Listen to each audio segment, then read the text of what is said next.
ഏതോ ജന്മകൽപ്പനയുടെ പുതിയ പ്രോമോയിലേക്ക് എല്ലാവർക്കും സ്വാഗതം. അങ്ങനെ നമ്മുടെ ശ്രുതി അടിപൊളിയായി ഒരുങ്ങുകയാണ്. എന്തിനാണെന്നറിയോ, ഇന്ന് അവരെ വിളിക്കാൻ വേണ്ടി വീട്ടിൽ നിന്ന് അമ്മായിയൊക്കെ വരുന്നുണ്ട് കേട്ടോ.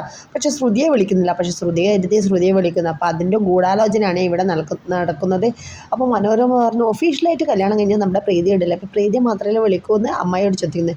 ആ അമ്മായി പറഞ്ഞു, അതെ അങ്ങനെയാണ്, അവളെയല്ലേ നമ്മളെ അങ്ങനെ കല്യാണം കഴിപ്പിച്ച് അയച്ചത്. പക്ഷേ ഇവിടെ അങ്ങനെ കഴിപ്പിച്ച് അയച്ചിട്ടില്ലല്ലോ, അപ്പോൾ ഇവിടെ വിളിക്കുന്നില്ല എന്നുള്ളൊരു മനോഭാവത്തിൽ. അപ്പോൾ മുത്തശ്ശിക്കൊക്കെ ആകെ സങ്കടമായി കേട്ടോ.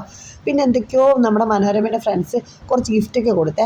അപ്പോൾ ആ ഗിഫ്റ്റ് കൊടുക്കുന്നത് കൂട്ടത്തിൽ ശ്രുതിക്കും കൊടുത്തിരുന്നു. അപ്പോൾ മനോരമ പറഞ്ഞു, എന്താണ് നീ തുറന്ന് കളിക്കുന്നത്, ഈ ഗിഫ്റ്റ് നിനക്ക് അവർ സഹതാപം കൊണ്ട് തന്നേ ഉള്ളൂ, ഇത് ഇവിടുത്തെ ഒഫീഷ്യലായിട്ട് വന്ന മരുമകൾക്ക് കൊടുത്തേ, അതായത് എൻ്റെ മരുമകൾക്ക് പ്രീതിക്ക് കൊടുത്തേ. എന്നിട്ട് അവളെ ഇൻസൾട്ട് ചെയ്യും, പരമാവധി ഇൻസൾട്ട് ചെയ്യുന്ന അങ്ങേയറ്റം വരെ ഇൻസൾട്ട് ചെയ്യുന്നുണ്ട് കേട്ടോ നമ്മുടെ മനോരമ. അപ്പോഴാണ് നമ്മുടെ അശ്വിൻ സാറിൻ്റെ എൻട്രി.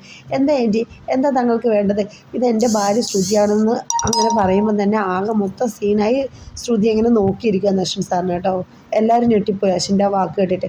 ഇതെന്തിനാ എല്ലാവരും കൂടി ഇവിടെ ഒറ്റയ്ക്ക് ഇങ്ങനെ വേട്ടയാണെന്ന് പറഞ്ഞ് അശ്വിന് ദേഷ്യം പിടിച്ചു കേട്ടോ. അപ്പോൾ പ്രോമോ ഇഷ്ടപ്പെട്ടാൽ ലൈക്ക് ചെയ്ത് സബ്സ്ക്രൈബ് ചെയ്യുക. താങ്ക്